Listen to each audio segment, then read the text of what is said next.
বাংলাদেশের এই পাবনা জেলার বিশেষ করে বেড়াসাথিয়ায় আসলে মনে পড়ছে বিশ্ব ইসলামী আন্দোলনের অন্যতম সৈনিক, আমাদের অভিভাবক শহীদ মরহুম মাওলানা মতিয়ার রহমান নিজামী রহমতুল্লাহ আলাইহি।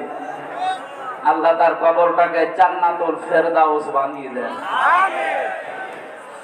এই পাবনা দারুল আমান ট্রাস্টে যিনি কথা বলতেন, আন্তর্জাতিক খ্যাতি সম্পন্ন মুফাসসিরে কোরআন শহীদ আল্লামা দেলাওয়ার হোসাইন সাইদি রহমতুল্লাহ আলাইহি।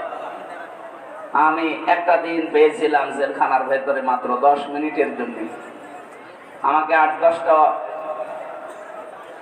নসিহত করেছিলেন, আমার মনে আছে এখনো।